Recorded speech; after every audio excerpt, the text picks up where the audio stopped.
Queridos, o título da nossa mensagem é A Inconformação do Cristão com o Mundo.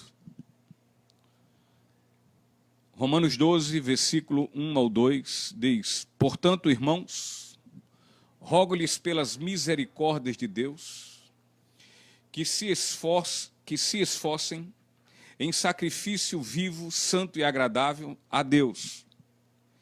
Este é o culto racional de vocês. Não se amoldem ao padrão deste mundo, mas transformem-se pela renovação da sua mente, para que sejam capazes de experimentar e comprovar a boa, agradável e perfeita vontade de Deus.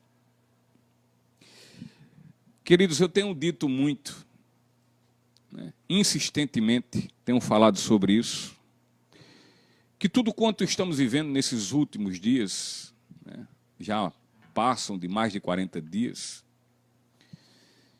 e que nisso tudo o Senhor está a nos falar.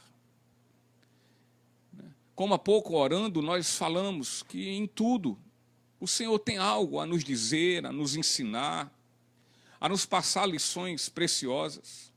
O Senhor, em todos os instantes, em todos os momentos das nossas vidas, em que Ele permite que estes aconteçam, há sempre ali um propósito do Senhor. E eu entendo que esse momento em que nós estamos vivendo, um dos propósitos deles é falar à sua igreja, é falar a todos nós, para que venhamos atentar à sua vontade, para que venhamos perceber de forma clara e convicta o que é que Deus tem para conosco aqui nesta terra. Ainda quando vivamos aqui, na esfera terrena, contudo sabendo nós que cremos e que professamos fé cristã, que não é esta terra a nossa nação, nós aqui estamos como peregrinos, aqui estamos como estrangeiros, a nossa cidadania é celestial. E, portanto, é preciso que nós percebamos que o Senhor quer nos falar, que o Senhor quer dizer a todos nós o que de fato é necessário que nós estejamos completamente dispostos a viver para o louvor da sua glória. O Senhor quer aqui, com tudo isso, expressar a sua vontade para conosco. Ele quer aqui que nós venhamos viver como sacrifício para Ele, um sacrifício que seja agradável, que seja por Ele recebido. E este texto vai nos falar muito a respeito disso. E muito do que Deus tem nos chamado a atenção nesses últimos tempos. E muito que Deus tem nos chamado a atenção em meio a essa pandemia, a este momento de profundas dificuldades. É para que nós não venhamos nos conformar com esse século, mas que venhamos viver inconformados, para que tão somente assim possamos ser homens e mulheres que têm vidas, que possam ser oferecidas ao Senhor como sacrifício vivo, santo e agradável. Mas para isso é preciso conhecer a vontade de Deus. Mas enfim, queridos, nós lemos agora o comecinho do Romanos capítulo 1, versículo 2, capítulo 12, versículo 1 e 2. E no final do capítulo 11, o apóstolo Paulo, ele ali no finalzinho, ele expressa toda a sua adoração ao Senhor. Ele o faz numa doxologia, num momento de adoração a Deus. Ele faz isso entre os versículos 33 e 36 do capítulo 11. Mas em seguida ele já adentra o capítulo 12. E no versículo 1, no primeiro versículo do capítulo 12, Paulo está utilizando aqui uma conjunção, portanto. E nós podemos entender que quando se usa esse portanto é porque agora vai se concluir aquilo que nós venhamos dizer, um raciocínio que nós temos tendo. Nós falamos acerca de alguma coisa e quando vamos concluir aquilo que estamos falando, nós dizemos portanto.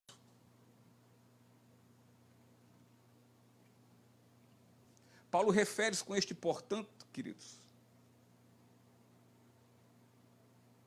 a esse seu discurso, a essa sua doxologia, a esse momento de louvor a Deus. Sim, claro, com toda certeza ele está se referindo a isso.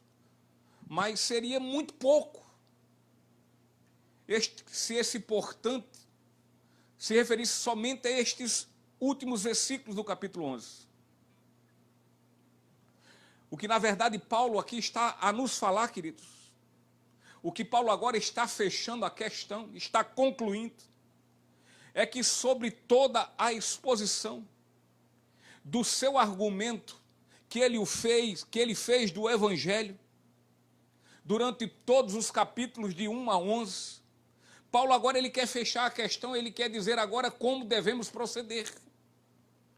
Paulo ele falou, querido, sobre toda a doutrina do Evangelho. E agora Paulo então ele passa a aplicabilidade do mesmo na vida de todos quanto neste Evangelho creram. O apóstolo Paulo, ele após ter mostrado a todos os leitores de sua carta o verdadeiro e único Evangelho, isto é, após Paulo falar sobre justificação, após Paulo falar sobre santificação, após Paulo falar sobre as doutrinas da graça para todos quanto foram e irão ser salvos, assim como a perseverança também na fé, e quando Paulo também já havia também falado sobre o completo, zeloso e fiel cuidado da providência de Deus para com os seus, agora então passa a lhes falar na intenção que, verificado que houve um pleno entendimento de todas estas coisas, então este entendimento, queridos, vai levar a implicações de tudo quanto Paulo nos falou. Portanto, haverá um resultado mediante este entendimento. Portanto, estes que tudo muito bem entenderam, que ouviram sobre o Evangelho, sobre todos esses assuntos que agora falei. Então, estes que tudo muito bem entenderam, eles agora irão proceder com entendimento na aplicabilidade deste Evangelho que entenderam em suas vidas. Ou seja, o apóstolo, quando expõe os 11 primeiros capítulos de Romanos, ele deixa claro que a vida abundante, a vida eterna prometida por Deus, a todo ser humano pecador que é justificado, e evidentemente justificado só e somente pela fé, então deve ser uma vida evidenciada agora pela obediência ao Senhor, por submissão ao seu Senhor, a quem diz que é seu Salvador. Então os capítulos restantes, após o capítulo 11, é onde podemos obter aqui a resposta para a seguinte pergunta: como deve ser a vida diária, cotidiana, rotineira de todo aquele que foi de forma misericordiosa, justificado e salvo pela graça de Deus? Como deve ser? Como deve ser a vida vivida por aquele que é um cristão?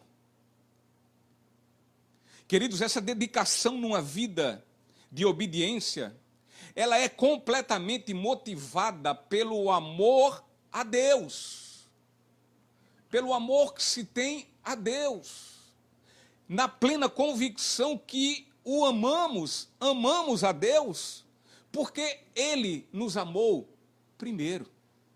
É por isso que nós o amamos. Então, os 2 versículos que ora observamos, e observaremos, são de fato versículos exortativos, que chamam a atenção, que nos advertem. Mas o fundamento que Paulo usa para estas palavras de exortação, o fundamento, a base, o alicerce dessa exortação, dessa advertência, é a misericórdia de Deus. E assim, queridos, os cristãos romanos, e não somente os romanos, mas todos, e todos inclui também a todos nós que cremos, que dissemos e professamos sermos cristãos. Então, sejamos levados à lembrança dessa misericórdia que é infinita, que é eterna e que dura para sempre.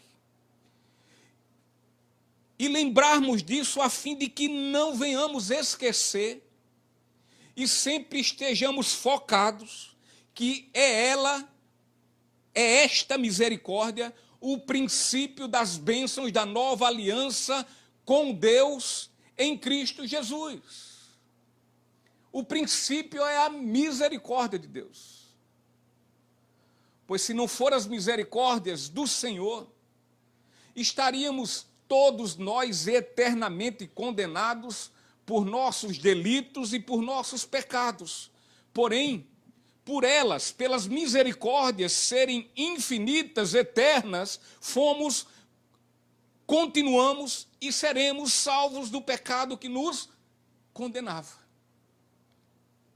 Então, diante disso, como cristãos, entendemos que por recebermos tão imerecido favor da nossa salvação e nos encontrar convictamente, nos encontrarmos com toda a plena convicção que muitíssimo fomos amados e perdoados, então nós vamos nos sentir todos os dias, a cada dia, a todo momento, motivados a uma vida de voluntário compromisso em sermos testemunhas vivas para o louvor da glória de Deus.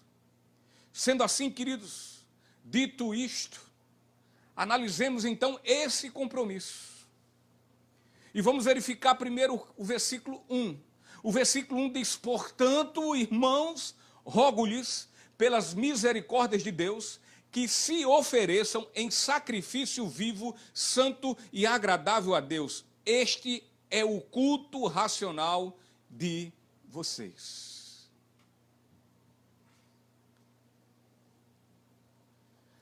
Nós temos que analisar que o nosso compromisso, queridos, esse compromisso, é um compromisso que ele tem fundamento. É um compromisso que ele tem uma base sólida. É um compromisso que ele tem uma estrutura que é inabalável. E por isso, e por assim ser, então é um compromisso que se mostra na base da ação, do fazer, do realizar. Então, queridos, um sincero e reflexivo olhar nosso, alinhado a um perfeito discernimento espiritual, isso é condição sine qua non para podermos entender, discernir. É preciso o Espírito Santo de Deus. Então, através de refletirmos, de ter esse momento de reflexão sobre as misericórdias de Deus, que são plenamente expostas dos capítulos 1 ao 11 desta carta, chegaremos a um único e pleno entendimento que, de fato, é impossível não nos lançar numa caminhada cristã, oferecendo e apresentando o nosso corpo, isto é, a nossa vida, como um sacrifício vivo, santo e agradável a Deus. É impossível. A exortação de Paulo aqui está completamente pautada, ela está completamente enraizada, ela está completamente fundamentada no Deus Pai de toda misericórdia. Então, queridos, nosso irmão Paulo, Ele aqui, então, quando ele está exortando, quando ele aqui está, quando ele escreve esta carta, advertindo, ele não faz por si só. Ele não adverte, ele não exorta sob uma autoridade própria, pois Paulo entende que isso não seria algo relevante, que isso que seria algo pusilânime, ou seja, isso seria algo frágil, isso seria algo muito fraco, isso seria algo que não teria substância, sustentação, isso não teria firmeza alguma. Na verdade, seria algo sem uma real autoridade. Portanto, seria simplesmente uma exortação vulnerável. Seria aquelas reclamações de pais que reclamam sem qualquer fundamento. Seria uma cobrança de pais com filhos quando se cobra algo que ele nem mesmo faz. Mas Paulo, quando exorta, quando adverte isso, ele adverte segundo e completamente relacionado e fundamentado nas misericórdias de Deus. Portanto, queridos, Paulo, ao fazer sua exortação, ele a faz sob a autoridade da misericórdia de Deus. Filipenses capítulo 2, versículo 13 diz: pois é Deus quem efetua em vocês tanto o querer quanto o realizar, de acordo com a boa vontade dele.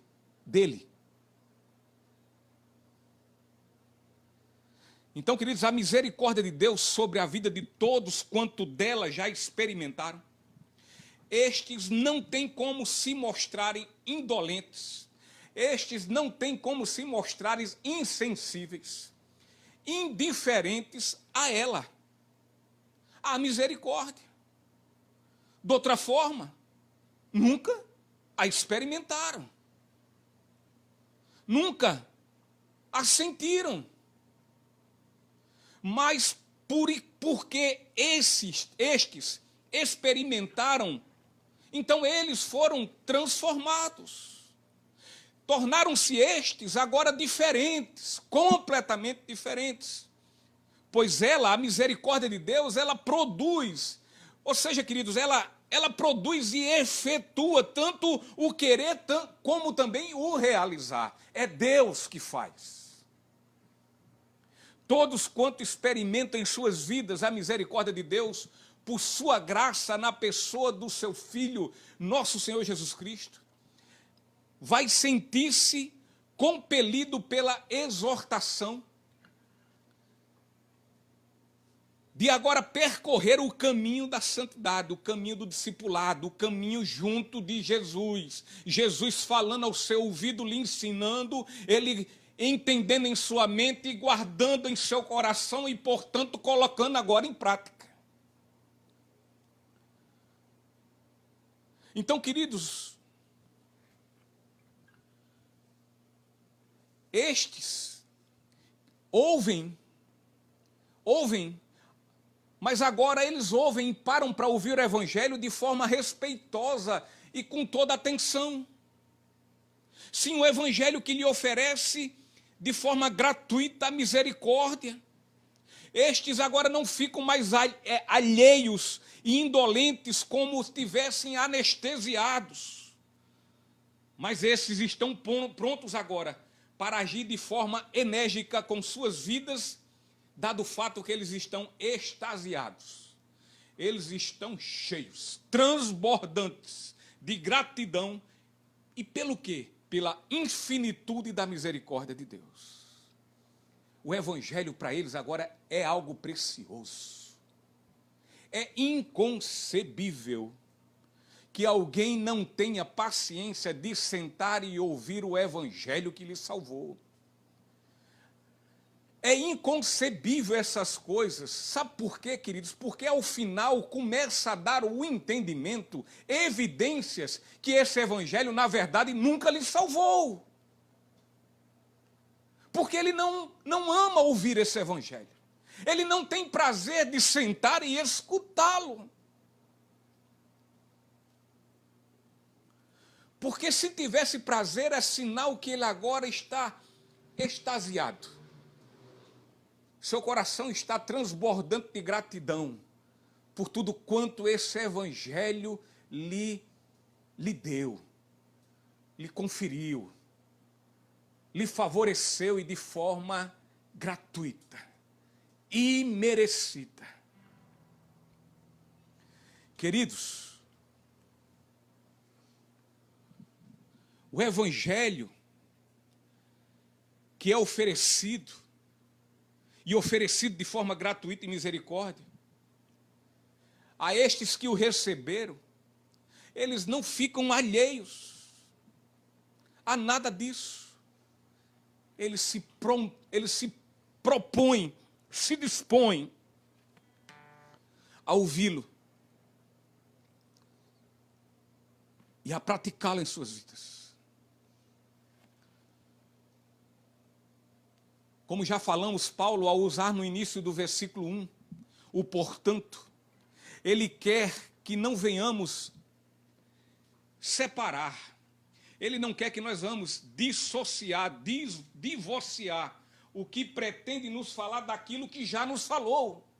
Ou seja, Paulo não quer que a gente faça separação dos capítulos 1 ao 11 daquilo que ele vai falar agora. Uma coisa implica a outra. Se uma vez que nós escutamos tudo quanto à justificação, quanto à salvação por pura graça, quando nós verificamos o cuidado de Deus, que Deus está ao nosso lado em todo momento, que Deus, ele pode nos fazer todas as coisas e prover todas as nossas necessidades, visto que ele deu a seu filho como sacrifício, não nos dará também essas outras coisas? Então, Paulo, depois de tudo quanto isso tinha falado, ele quer, o que ele vai dizer no versículo 12, é tudo algo que implica num resultado do que ouvimos anteriormente e entendemos, compreendemos e amamos. E amamos. Podemos imaginar que Paulo quer nos falar da seguinte forma aqui: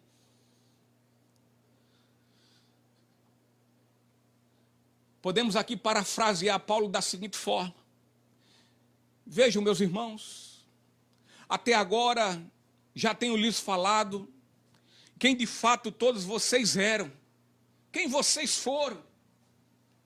Eu já lhes falei que suas vidas eram completamente degradadas. Eu já lhes falei, queridos, que vocês eram completamente depravados, eram idólatras de si mesmos e das suas vontades, das suas cobiças. Vocês, meus irmãos, vocês eram todos reprováveis, reprováveis diante de Deus. Vocês viviam devido o pecado de suas vidas completamente separados, destituídos da glória, da comunhão, eram separados, havia uma barreira de inimizade entre vocês e Deus. E por conta disso, a única recompensa que vocês poderiam ter é o prêmio, é a recompensa, é o salário do pecado, ou seja, é a morte, era só o que vocês mereciam. Mas Deus, meus irmãos, Deus, por seu longânimo, generoso e magnânimo amor, superlativo amor, excelso amor, ele lhes concedeu a justificação dos seus pecados através da fé no seu Filho unigênito Cristo. Aleluia.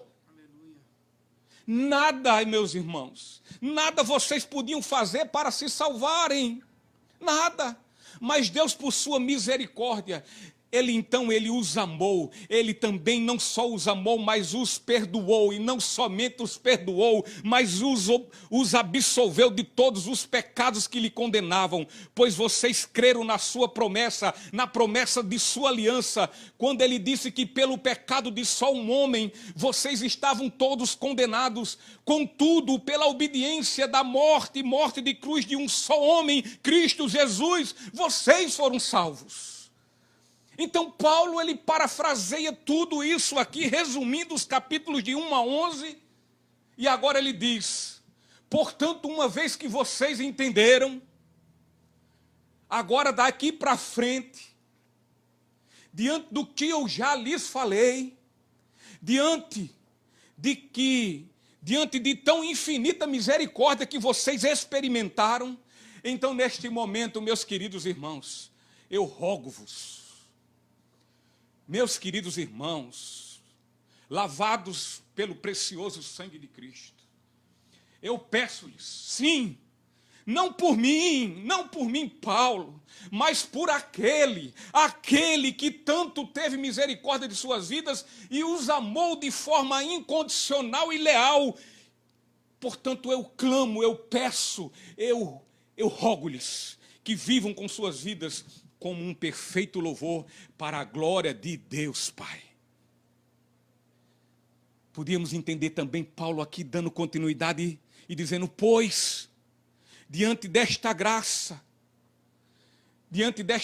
que vocês receberam, não pode haver coerência, não há coerência se você viver de forma diferente.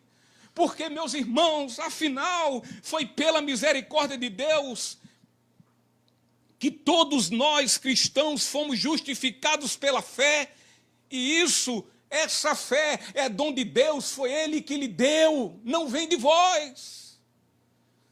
Porque, meus irmãos, seria incoerente de vossas partes,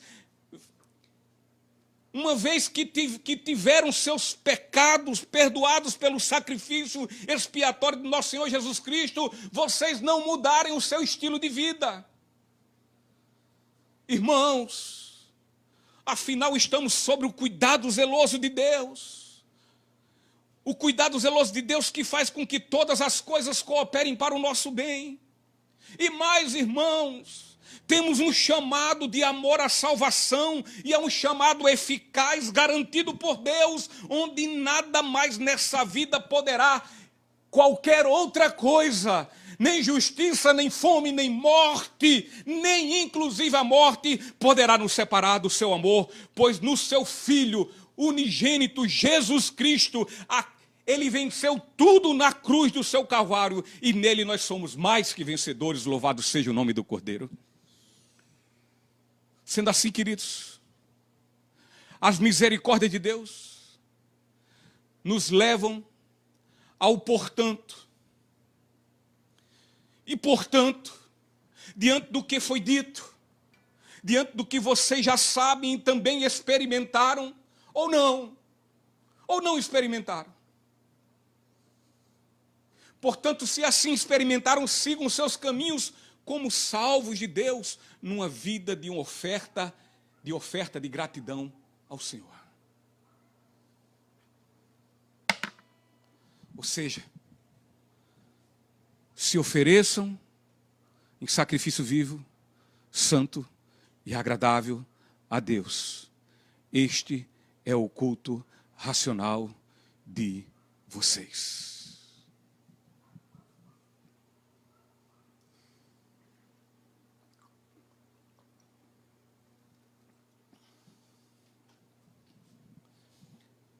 A síntese da questão é o seguinte, querido. O resuminho aqui é o seguinte. Uma vez que nós entendemos que Jesus, o Filho de Deus, morreu em sacrifício dos pecados que nos condenavam, o mínimo que podemos fazer para Ele é por Ele e para a sua glória vivermos. O mínimo. Aqui está, queridos, então, o nosso culto racional. O nosso culto racional. Entendemos sacrifício. Muitas vezes nós como pensamos em sacrifício, nós entendemos que sacrifício é como se desprender de algo que temos por muito valioso, que para nós é muito importante, eu me abstenho daquilo, então é um sacrifício. Contudo, queridos, de fato, em algum momento, em algum ponto, este tipo de sacrifício bíblico, o sacrifício bíblico, ele tem um pouco desta definição, mas um pouco. A questão do sacrifício ao Senhor não pode ser entendida como algo que se perde, mas que nessa ação de sacrifício, Estamos então diante de Deus, expressando nossa verdadeira adoração. Porque ao darmos algo a Deus, queridos, esse ato deve ser visto por Ele como a mais viva, pura e agradável adoração a Deus, que é o nosso perfeito e culto racional. O nosso sacrifício ao Senhor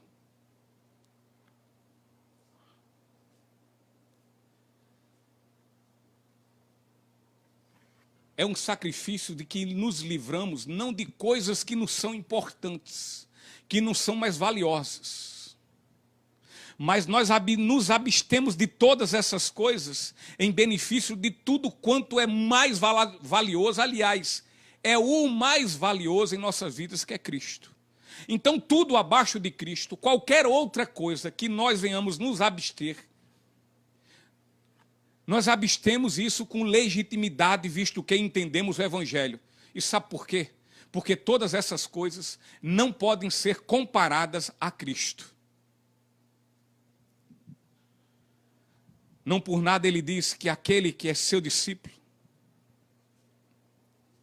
aquele que quer segui-lo, contudo, este ama seu pai, sua mãe, sua esposa, seu marido, seus filhos, e a si mesmo, mais do que a ele, não pode ser seu discípulo, não pode ser seu seguidor.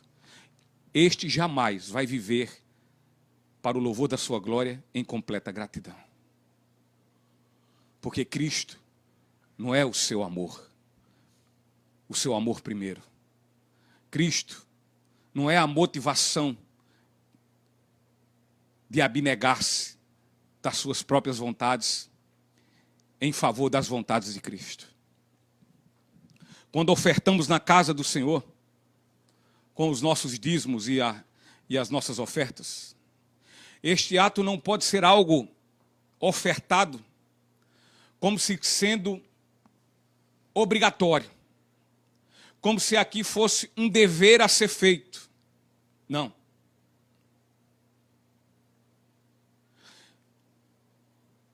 Não é como algo que é imposto, como a própria palavra diz, imposto, ou seja, é uma imposição. E se você, como o imposto que nós pagamos, predial, rural, territorial, sobre mercadoria, venda de mercadoria e serviço, imposto de renda, ou seja, nós somos obrigados a pagar. E se não pagarmos, nós sofremos as sanções disso. Não. E por isso é que nós pagamos com medo, temerosos de sofrermos as sanções da lei. No caso com Cristo, quando nós ofertamos a Ele, no caso que eu estou falando do seu dízimo e da sua oferta, nós damos com satisfação. Não é com medo, mas é com gratidão. Não é com pesar, mas é com leveza. É um ato de oferta de pura expressão de adoração. Sim, é adoração também. Não é só isso, mas é adoração. Porque se você levar em conta que só isso é adorar a Deus, é dar o seu dízimo, vê-se que você tem o seu dízimo como alguma coisa que você quer corromper a Deus, aquele que é incorruptível. Você não compra.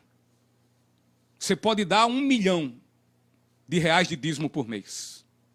R$1 milhão. Você não o compra. O seu 1 milhão vai ser usado na obra. Agora a sua oferta vai ser rejeitada, assim como a de Caim foi.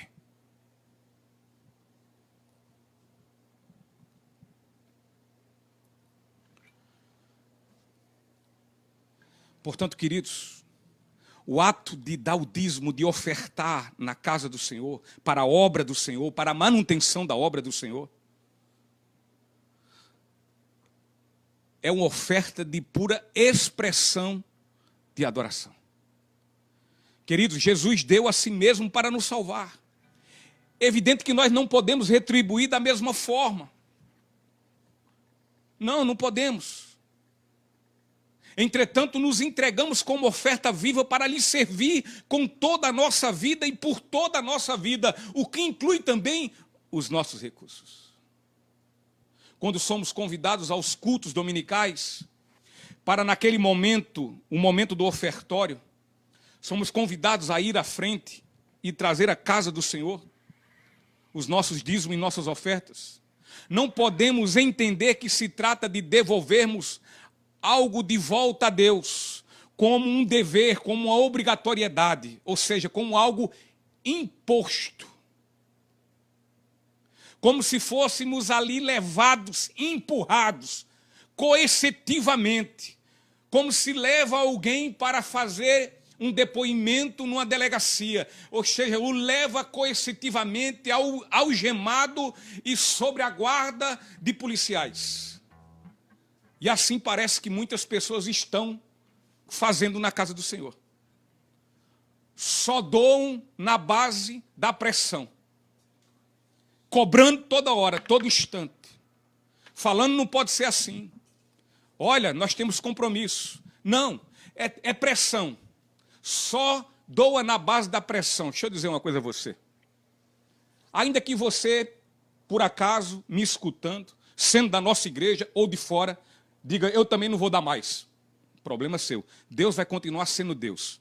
E se Ele não prover a sua obra através de você, Ele levanta outro para prover. Ele levanta outro com esse privilégio de prover a obra dEle. Porque deveria ser para nós. Nós que entendemos do capítulo 1 ao capítulo 11 da carta de Romanos, para nós deveríamos ser um privilégio, podermos ter para ofertar.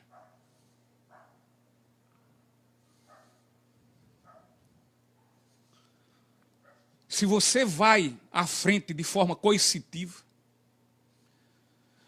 como se fosse algo impositivo, essa sua oferta não é recebida por Deus.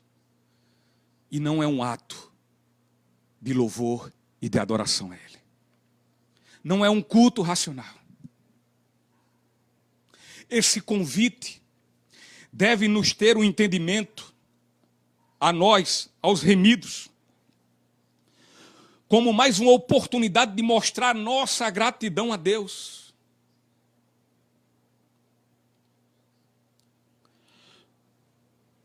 Daquilo que é recebido do Senhor e que nós temos o privilégio de dar algo ínfimo perto do que Ele nos deu. Essa oportunidade deve mostrar a nossa gratidão a Deus e assim o Senhor possa recebê-la como oferta de sacrifício santo e agradável. Trata-se aqui de um exemplo de submissão à vontade de Deus. Pastor, se é submissão, então se eu não o faço, eu estou sendo insubmisso. Está. E se eu estou sendo insubmisso, então eu estou pecando. Está.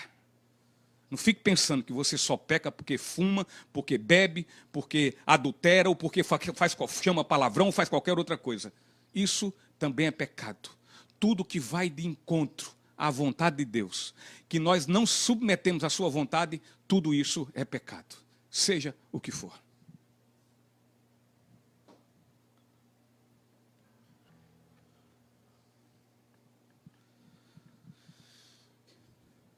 Ir com o coração grato ao Senhor e a Ele ofertá-lo é um ato de submissão. Contudo, não porque se não o fizermos, seremos punidos, lembre-se disso. Mas nós fazemos porque fomos livrados da punição. Porque nós não demos, vamos ser punidos. Não, não é por isso que eu dou. Ah, se eu não der, eu vou ser punido. Não, eu dou porque a punição que eu merecia, a do pecado, essa Ele nos livrou. É por isso que eu dou. Todo o conceito de dar a Deus, queridos, é um ato de expressão, de adoração a Deus. Repito, todo o conceito de dar a Deus é um ato de expressão, de adoração a Ele, ao Senhor, ao nosso Deus. Amós, no capítulo 5, versículo 21 e 23, diz: eu odeio e desprezo as suas festas religiosas. Não suporto as suas assembleias solenes. Mesmo que vocês me tragam holocaustos e ofertas de cereal, isso não me agradará. Mesmo que me tragam as melhores ofertas de comunhão, não darei a menor atenção a elas. Versículo 23. Afastem de mim o som das suas canções e a música das suas liras. Nem todas as ofertas recebidas por Deus no Antigo Testamento agradavam a ele. Pois o povo lhe traziam ofertas, contudo suas vidas não o agradavam. Suas ofertas eram cheias de hipocrisias, tanto quanto suas formas de viver. Assim Jesus chamou a atenção dos fariseus. Ele disse: vocês são tal como sepulcros caiados, pintados por fora, bonitos por fora, mas por dentro são podres. Estão podres.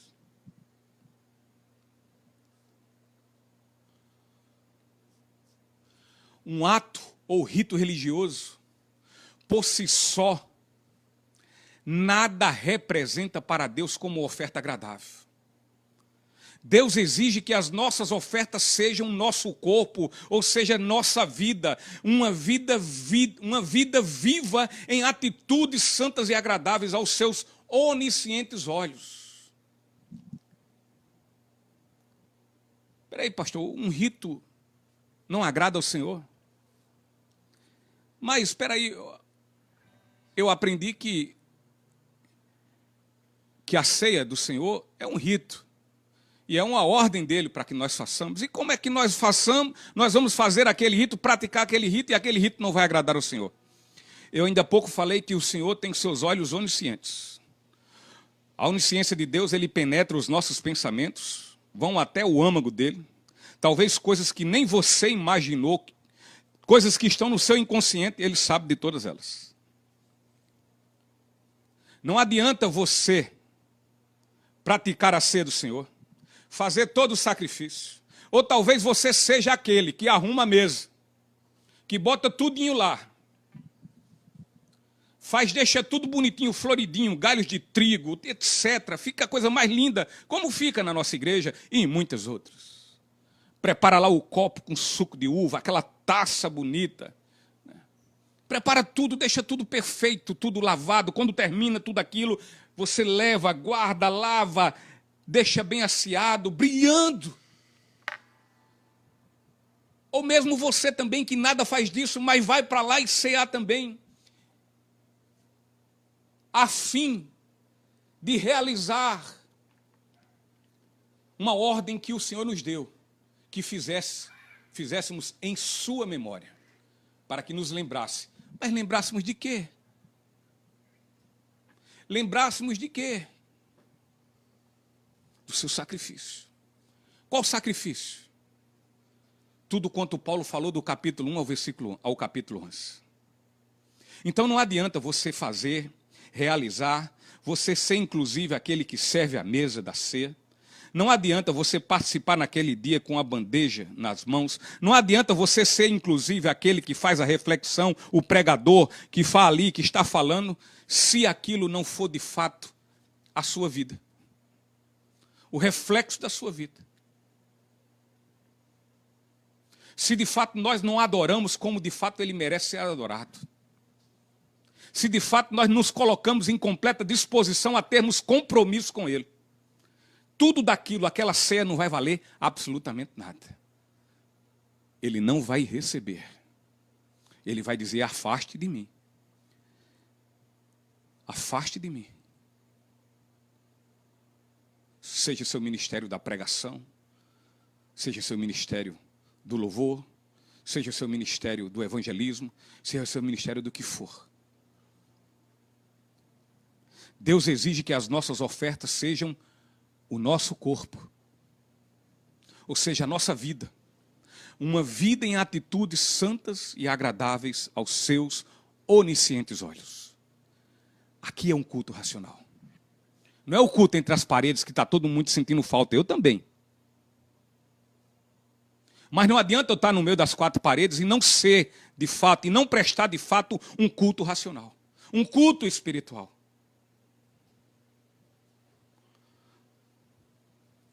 Paulo, quando fala de um culto racional, de um culto espiritual, Paulo quer dizer sobre um culto que é lógico e que é coerente com aquilo que você professa, que você diz ter fé, que você confia, que você crê.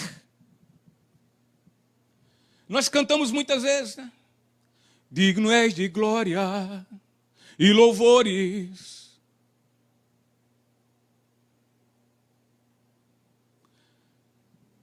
A resposta lógica é essa. Porém, não adianta eu dizer digno é de glória e de louvores. Levantemos nossas mãos. Te adoramos, ó Senhor. Digno és de glória, de louvores. Levantemos nossas mãos. Te adoramos, ó Senhor. Porque grande és tu, maravilhas fazes tu. Não há outro igual a ti, não há. Não há outro igual a ti, Senhor. A resposta lógica é essa. Mas é preciso que quando nós façamos e elevamos aos céus esses louvores, essas palavras, é preciso que isso seja dito com entendimento. Uma adoração não pode ser adoração se é realizada sem entendimento. Isso é apenas religiosidade. Ah, mas eu sou do louvor. Você é somente um músico e um cantor, e nada mais que isso. Está longe de ser um adorador do Senhor. Se o que você faz é sem entendimento.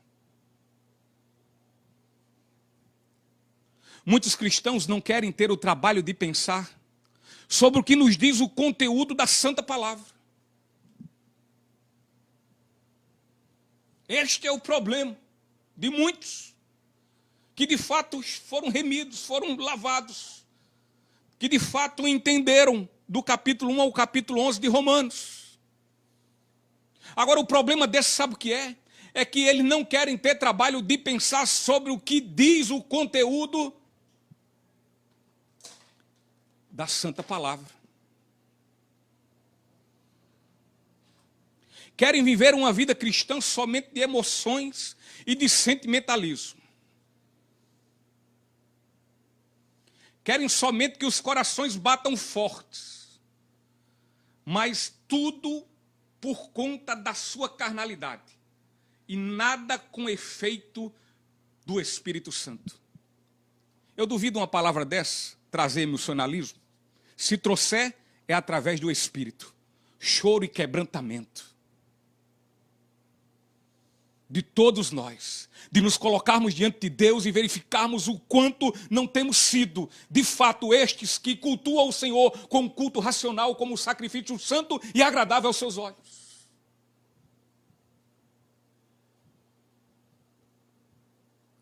E às vezes usam até deturpando a palavra de Deus. A fala de Jesus, quando ele diz lá em Mateus 18, versículo 3... onde o Senhor diz que quer que tenhamos a fé de uma criança. Isso é o que importa. Contudo, o que Jesus quer dizer é que temos que ser como crianças na pureza, em nossa moralidade, porém, devemos ser adultos no entendimento. Portanto, queridos, adoremos com entendimento e tenhamos atitudes a partir de uma sólida e fundamentada fé. Agora, deixa eu dizer também uma coisa. Para poder ter esse entendimento, é preciso ter o Espírito Santo de Deus. E se debruçar. Ter trabalho, se é que é trabalho. E é trabalho, mas deve ser um trabalho prazeroso. De meditar, de pensar sobre o que tem dentro da palavra de Deus, do seu conteúdo. Agora, isso sem prática é absolutamente nada. Você pode estudar muito sobre teologia. Você é capaz, você tem a capacidade racional, intelectual, você tem a capacidade de ler, compreender e entender. Então, muitas pessoas são assim, têm muito entendimento. Se você botar para fazer uma prova teológica, ela é capaz de acertar todos os quesitos daquela prova e tirar um grande 10. Contudo, nunca colocá-lo em prática. Isso também não vale nada. Isso não é culto racional. Isso não é sacrifício vivo e agradável a Deus. Portanto, vamos agora ao outro compromisso no versículo 2. Não se amoldem ao padrão deste mundo, mas transformem-se pela renovação da sua mente, para que sejam capazes de experimentar e comprovar a boa, agradável e perfeita vontade de Deus.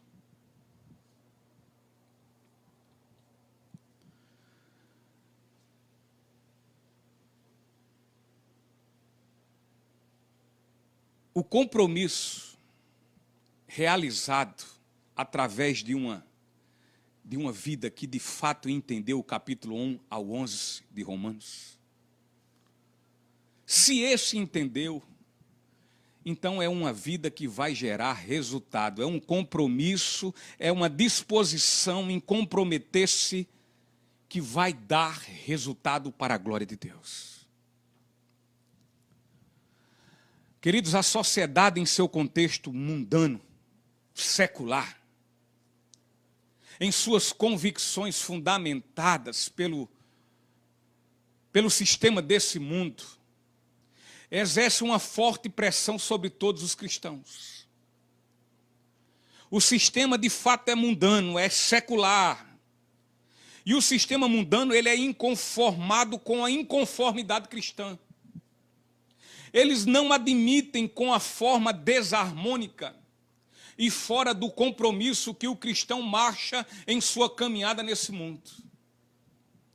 O cristão que persiste nessa inconformação com as coisas desse mundo, desse século, e que não se deixa amoldar aos padrões e critérios deste mundo, deste século, este é chamado de quê? De louco, de alienado, de maluco, de despersonalizado, de tolo e tantos outros adjetivos semelhantes a estes que agora eu falei. Imbecil. Contudo, queridos, é justamente o contrário. Isto é justamente a conformação e o deixar-se amoldar aos preceitos do sistema do mundo que tem corroído completamente a força do testemunho da igreja do cristão no mundo. A comunidade cristã tem se adequado ao passo da marcha do mundo. E aí eu digo a você, cristão, isso é loucura. Isso é uma tolice. Você é um completo idiota.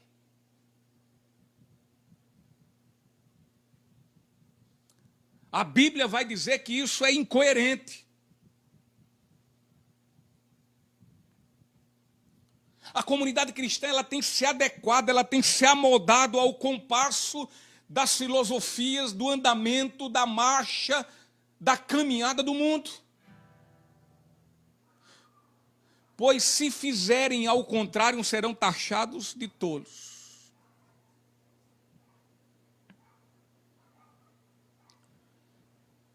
Entretanto, é justamente para isso que o cristão foi chamado quando deixou as trevas e passou a habitar na luz. Chamado para quê, pastor? Para ser chamado de tolos, bobos, idiotas, bestas. Para serem de fato chamados de malucos. Se seguimos nossa caminhada pelo caminho da inconformação, através da vontade de Deus, seremos considerados insensatos, doidos e bobos, mas é justamente a isso que Paulo nos exorta a fazer, ou seja, para que não nos amoldemos e não nos conformemos com os padrões desse mundo. Toda noite fazendo live, toda noite com essa conversa, tocando louvor digno de glória, que mais lindo, lindo, lindo. Aí depois da live, mais outra live. E aí fala de Cristo na primeira live, fala de Cristo na segunda live, diz que Cristo é bom, é maravilhoso. Olha, que não dê cabimento ao que está acontecendo, confie somente em Deus. Esse povo é doido, é maluco. Mas é justamente isso, meus irmãos. Nós estamos aqui para ser assim, diferentes. Deus, quando nos deu o entendimento do capítulo 1 de Romanos ao capítulo 11, Ele nos deu esse entendimento para que ficássemos aqui nesse mundo, porque aqui nesse mundo Ele quer que nós fiquemos com o propósito de glorificá-lo. Então Ele quer o quê? Ele quer que nós sigamos à frente no ministério que Deus nos deixou. O ministério de quê? De sermos porta-vozes, embaixadores das grandezas do Senhor. Tudo quanto o mundo não faz, esse século não faz. E sermos chamados e taxados de tolos. Agora, o grande problema é que a igreja não está fazendo isso. Você entra nas lives dos outros, o cara está na live do boteco de fulano de tal. Mas como? Não era para estar aqui cantando um louvor, pregando a palavra, falando isso aqui, ou então, pelo menos compartilhando uma live. Uma live que tem fiel, que é fiel às Escrituras, à pregação do Evangelho. Mas não, estão assim. É desse jeito, o mundo está assim, a vida cristã, os cristãos, a igreja está dessa forma. Você chega, anda nas ruas.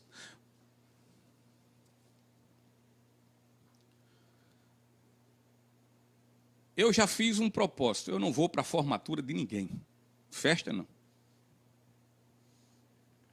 Formatura. Eu já fui a algumas. O grande problema é que a gente chega lá e vê muito crente. Mas eu só sei que é crente porque eles disseram a mim um dia que eram crente e eu conheço de algum lugar. Mas chegando lá, está tudo igual. Tudo nivelado do mesmo jeito. Tanto o tamanho do decote, quanto a garrafa de uísque em cima da mesa. E quanto ao rebolado com o exo-safadão da vida e tantos mais. Não tem diferença, é tudo igual.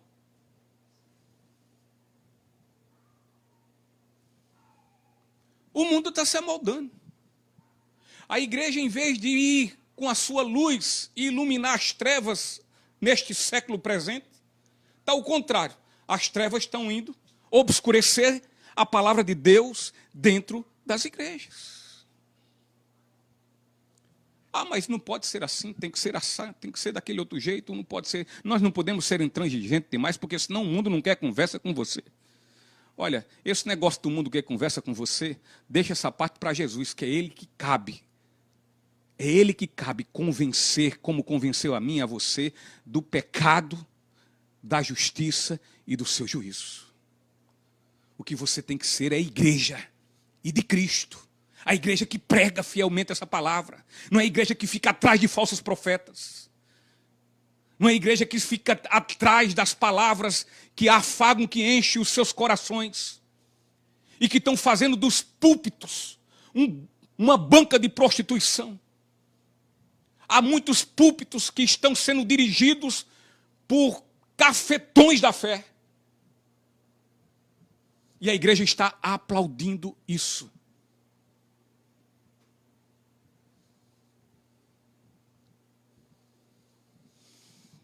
Se seguimos nossa caminhada pelo caminho da inconformação, através da vontade de Deus, seremos considerados insensatos, doidos, bobos. Mas eu volto a dizer, é justamente isso que Paulo está nos exortando a fazer, ou seja, para que não venhamos nos amoldar, nos conformarmos com padrões deste século. Na versão NVI, fala assim, não se amoldem com o padrão deste mundo. Esse termo amoldem quer dizer moldar as ações ou a vida de acordo com. Portanto, o que Paulo quer dizer é que os cristãos não devem esquecer de que a obediência a Deus é a busca de um estilo de vida no discipulado, na santidade, e que esse estilo de vida é absoluto. Ele não é relativo, ele é absoluto. E é completamente, radicalmente diferente. É o oposto de uma vida que caminha e segue padrões do sistema deste mundo. Sejam quais forem as circunstâncias.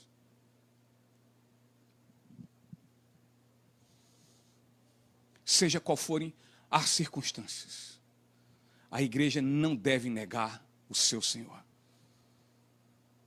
Assisti com Davi aqui, por esses dias, um filme de Pedro, a Redenção.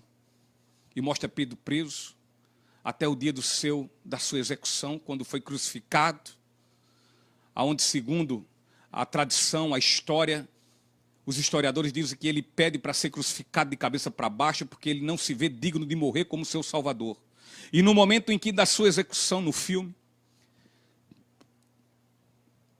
Nero pede que ele negue ao seu Deus, negue ao Deus, negue a Jesus Cristo. E ele diz: eu não posso fazer isso. Eu não posso negar minhas convicções. Mas a igreja tem negado.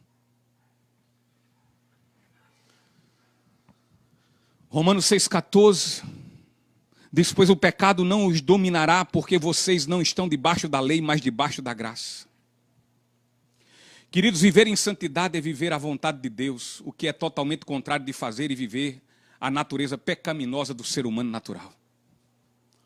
Mas se não nos prontificarmos a viver um não conformismo e de forma alguma nos amoldarmos, a cada dia mais iremos estar muito semelhantes ao mundo.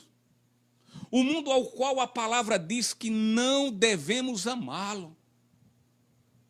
O mundo sistema, o mundo filosofias, não é o mundo pessoas. Assim, o assunto comum nas cartas de Paulo em Romanos 12 e Efésios 2, como também em 1 Pedro, é quanto à não conformação aos padrões, aos moldes, aos estilos de vida da humanidade caída, depravada deste mundo, com todo o seu sistema, como antes éramos.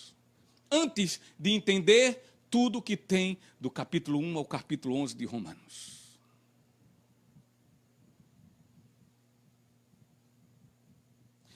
Se há algo que o cristão deve assumir,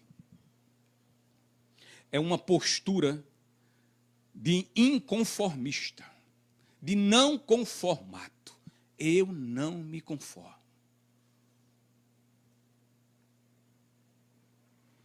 E no caso, não me conformo com os padrões deste século morto em seu próprio mal. Contudo, queridos, tal inconformidade não deve ser superficial, não deve ser uma inconformidade exterior. Uma inconformidade superficial exterior, por mais regrada, por mais cheio de normas, normatizada que seja, e seguida de acordo com suas normas e ditames de uma denominação, ou por pura moralidade e também legalidade, isso não expressa a essência da não conformidade que deve existir na vida de um cristão, pois não se trata de uma inconformidade por quê, mas por quem. Eu não me conformo, não é por quê, eu não me conformo por quem? Por Cristo.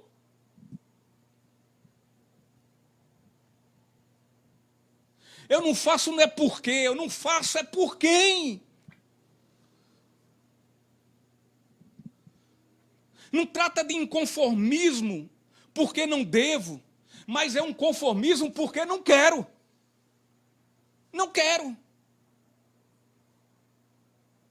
Ainda que aqui diga que quer, mas aqui dentro, no interior, diz: eu não quero.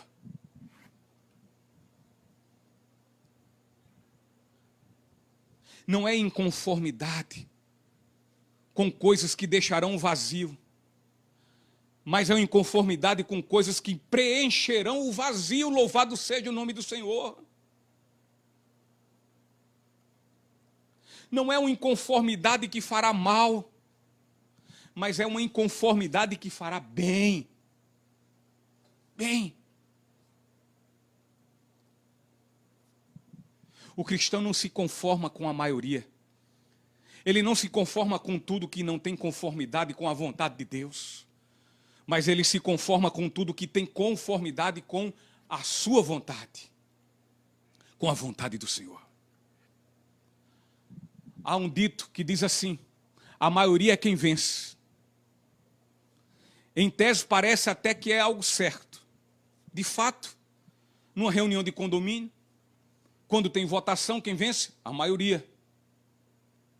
Se formos para o Congresso, dentro de uma assembleia, deliberando alguma lei, aprovação de alguma lei ou não, quem vence? A maioria. Então, esta tese parece até que é certa. Contudo, queridos, é bastante complexo, pois a maioria pode vencer muitas vezes coisas que nada somará muito. Que nada vai somar nas nossas vidas, que nada vai nos adiantar. Vamos lá. A maioria aprovou no projeto o aborto. O que é que isso vai somar em nossas vidas? A maioria no Congresso aprovou o uso liberado de tóxicos, de drogas. Em que isso vai adiantar? Isso só trará dano e prejuízo, mas foi a maioria. Vamos a outro exemplo. Agora não tem como a gente ir na escola, mas outro dia eu dei esse exemplo já. Aí eu vou lá no colégio que Davi estuda, junta-se todos os pais, os coordenadores, os diretores, e aí faz uma reunião com todos os alunos do colégio. E aí a pesquisa e se faz uma proposta aos alunos. Me diga uma coisa, quem de vocês querem estudar e quem vocês não querem estudar? Que vocês não querem mais vir para a aula, para assistir a aula. Conhecendo como a gente sabe todos os alunos, ou pelo menos a grande maioria, vai dizer que não querem mais estudar, que querem ficar em casa, jogando PlayStation, futebol, fazendo isso, televisão e tantas outras coisas. Querem ir para shopping, querem ir para isso, querem tempo para outra coisa. Agora, para estudar, não querem. Com toda certeza, a maioria vai vencer. Mas eu pergunto, como é que fica nós, pais? O que é que nós vamos achar de termos perdido para essa grande maioria? Um grande desastre, não? Contudo, queridos, em tantos outros muitos quesitos, a maioria tem levado vantagem. Existem pesquisas sobre o comportamento humano, e dentre elas descobriu-se que 90% dos jovens tiveram e têm relações sexuais antes do casamento. 90%. E segundo a pesquisa, o fato da maioria, e neste caso uma grande maioria, praticar isso, conceitua-se tal ocorrência como um comportamento humano normal. É normal. Por quê? Porque todos fazem. Portanto, quem se esquiva de fazer aquilo que é normal, dado o fato de ser algo que todo mundo faz, torna-se esse um anormal. Isso é um ET. Alguém que não faz o que para todos é normal, é considerado um anormal. Contudo, os Efésios 5:3 diz a você cristão, a nós cristãos, o seguinte: entre vocês não deve haver nem sequer menção de imoralidade sexual, como também de nenhuma espécie de impureza e de cobiça, pois essas coisas não são próprias para os santos.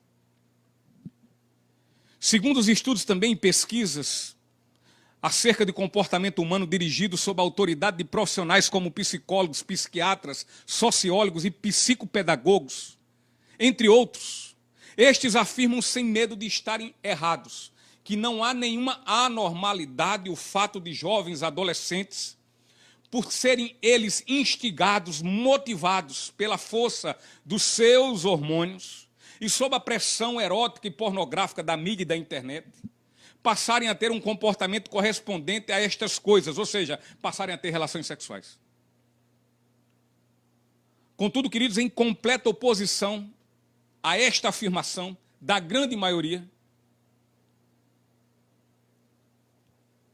a Bíblia sob a autoridade de Deus. Diz que tal prática é fornicação, é promiscuidade, é imoralidade sexual, e o cristão não deve viver tais coisas, pois não condiz com a vida daqueles que são chamados por Deus à salvação através de Cristo Jesus. Tudo é lícito, mas nem tudo convém. Convém a quem? A um cristão.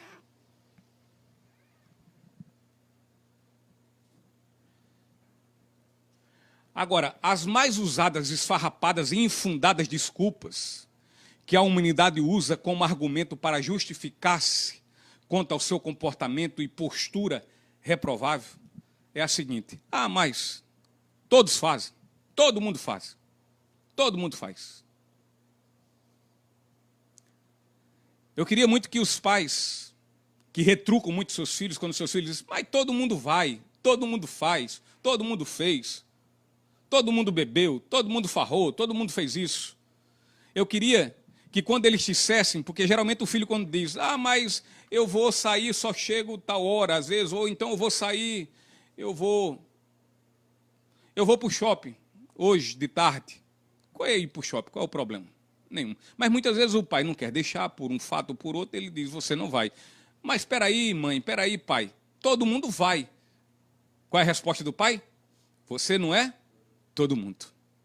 Eu queria que também que os pais tivessem essa resposta para quando eles, quanto ao fato dos filhos se embriagarem, ao invés de motivarem ele para beberem, sendo exemplos disso. Eu queria que os pais, antes disso, em vez de incentivar e aconselhar os filhos a terem uma prática sexual ainda com 12 anos, 11 anos de idade, 13 anos de idade, 14 anos de idade, como hoje tem mais, aliás, não precisa nem os pais mais incentivar, mas também eles não dizem nada contrário a esse respeito. Deveriam também, quando os filhos fizerem isso, e os filhos disserem assim, mas todo mundo faz, ele disser, você não é todo mundo.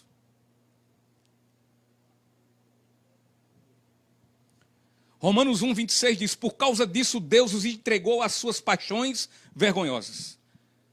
Queridos, Deus sabe tudo quanto estão fazendo, visto que Ele mesmo, por terem o rejeitado, os entregou às suas próprias vontades. Portanto, quanto ao que eles estão fazendo, Deus tem plena ciência e já também os advertiu sobre as consequências do que irão enfrentar no futuro, no porvir, no dia em que Ele voltar.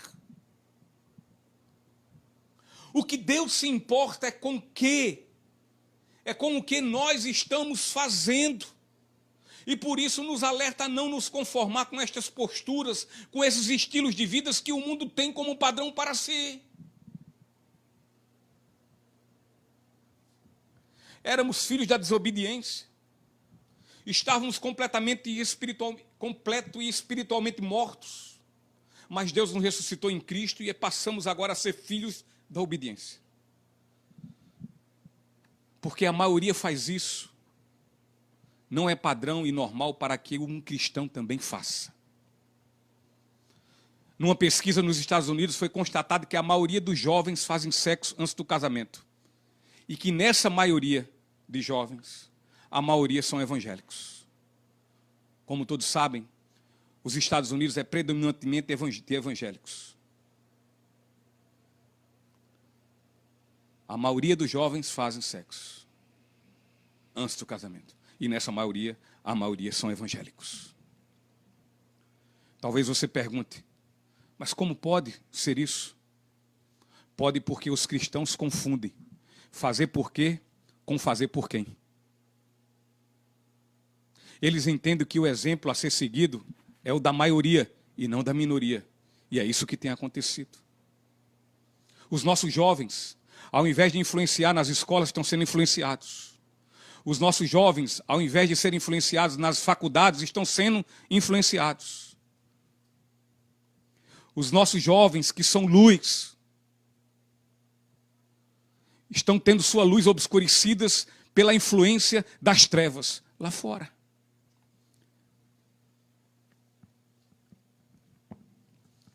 Mas também não é só os jovens. Não são só os jovens, melhor dizendo.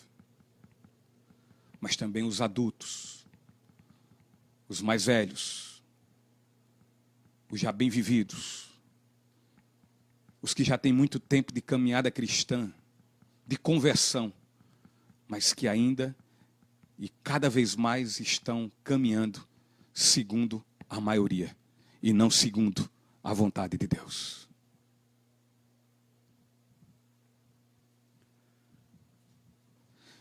Efésios 5, versículo 1 diz: portanto, sejam imitadores de Deus como filhos amados.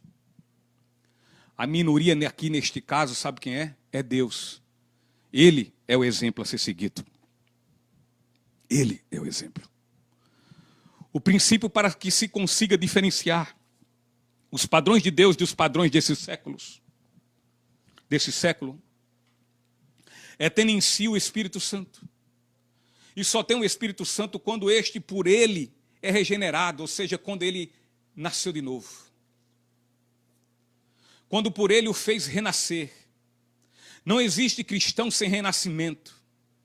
Entretanto, um indivíduo, uma vez renascido, não pode ser outra coisa senão um cristão. Uma vez que você nasceu de novo, você é nova criatura, meu querido. Houve uma mudança de mente. Houve aí uma transformação. Essa transformação é o mesmo que acontece com a largata e a borboleta. Como é o nome do processo? Metamorfose.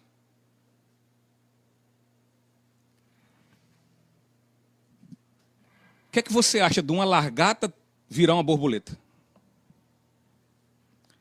É uma transformação radical, abrupta. Não é não? Um largatinho que muita gente tem nojo, transforma-se num ser que muita gente admira e vê como são lindas borboletas voando, olha, coloridas, maravilhosas. É uma radical transformação.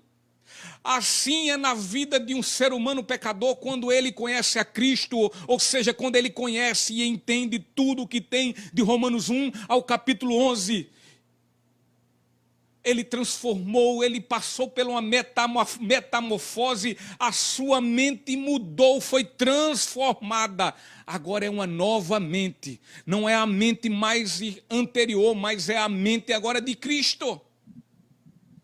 Transformou de um pecador corrupto, depravado,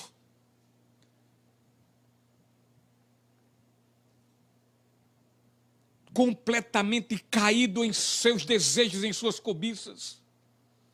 Vivia feliz por todas essas coisas. Ele agora, conhecendo o Evangelho, as grandezas de Cristo, ele é transformado, ele é renovado.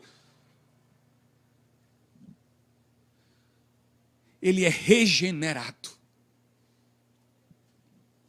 Ele é renascido. E não pode existir um cristão sem renascimento. Não pode existir um cristão que não tenha que não passe por uma metamorfose, por uma mudança radical. Uma vez nascido de novo, é nova criatura, é um indivíduo transformado por Deus e dessa forma, transformado por Deus, ele espera em nós. Deus espera em nós mentes renovadas, mentes transformadas, para que possamos viver uma vida com a postura compatível à vontade de Deus. A vontade que é boa, que é perfeita e que é agradável. Só poderão experimentar dessa vontade estes que, porque entenderam, continuam a entender e a cada dia buscam entender mais, para que somente dessa forma possam experimentar quão boa, quão agradável e quão perfeita é a vontade de Deus. Não importa para os cristãos se o Estado aprovou o aborto. Não importa para os cristãos se o Estado aprovou a união homoafetiva. Não importa para os cristãos se o Estado modificou o conceito sobre família. O que importa é que o Senhor aprova. Se somos cristãos, queridos, somos chamados para a obediência a Deus. Nós não somos chamados para a obediência a ritos, a costumes, a tradições. Nosso padrão de vida é baseado na vontade boa, agradável e perfeita de Deus e não naquilo que a humanidade faz ou espera que façamos. Se professamos que Jesus é nosso Salvador e Senhor, então precisamos não nos esquecer que o nosso prazer, a nossa alegria é obedecê-lo. Portanto, nosso prazer não deve e nem pode ser rendido e vendido às vontades da carne e aos padrões do mundo. E aqui eu termino.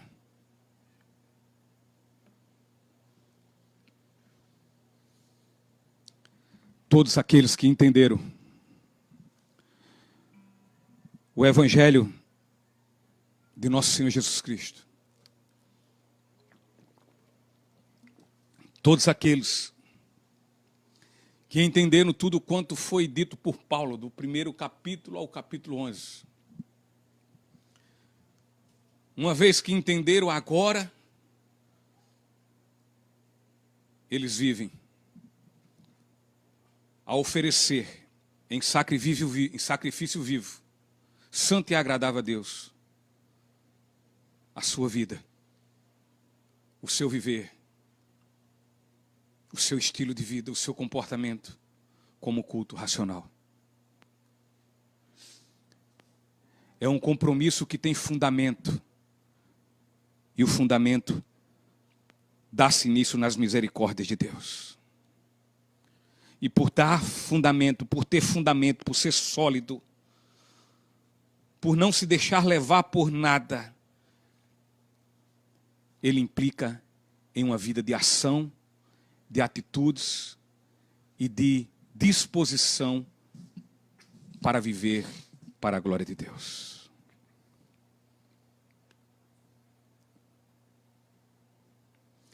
Assim como também os que entendem têm um compromisso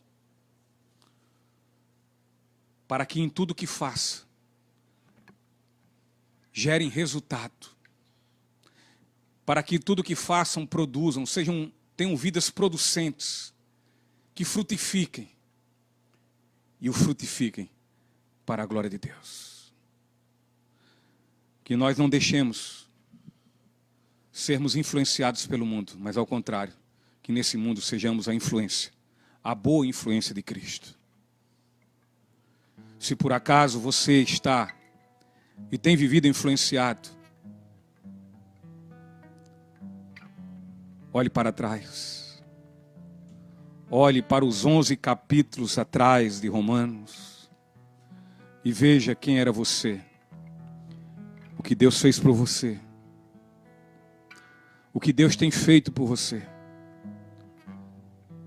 e quão ricas promessas Ele tem para você. E mediante essa convicção, pense, reflita.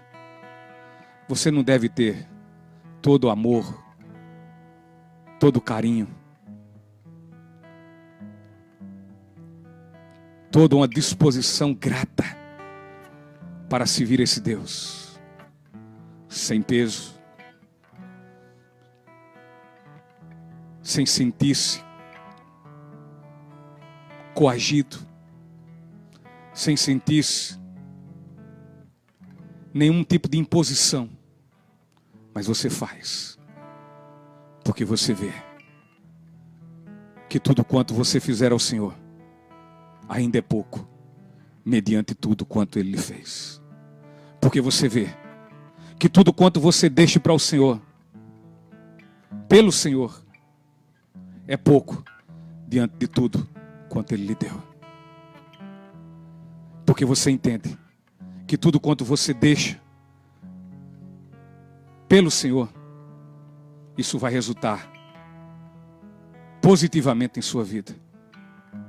Ao invés de gerar um oco na sua alma, um vazio, muito mais vai lhe preencher Porque cada vez mais a sua comunhão com Deus será maior.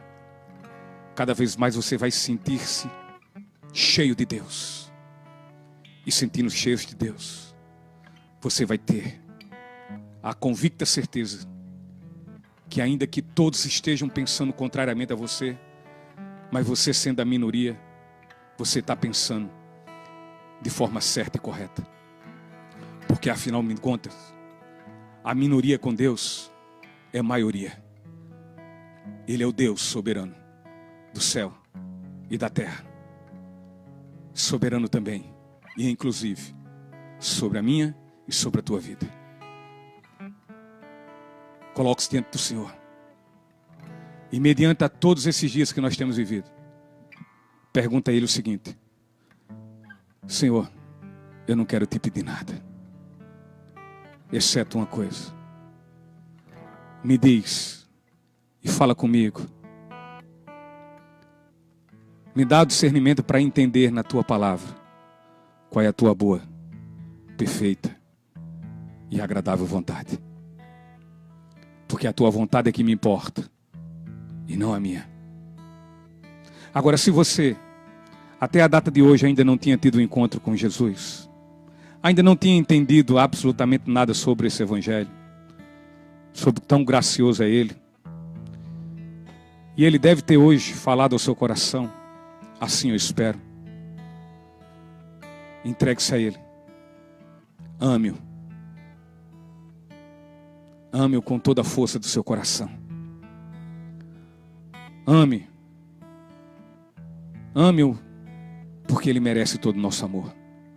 Porque Ele é digno de todo louvor, de toda glória. A Ele a honra, o poder, a glória e o louvor. Que Deus, Pai do nosso Senhor Jesus Cristo, nos abençoe, hoje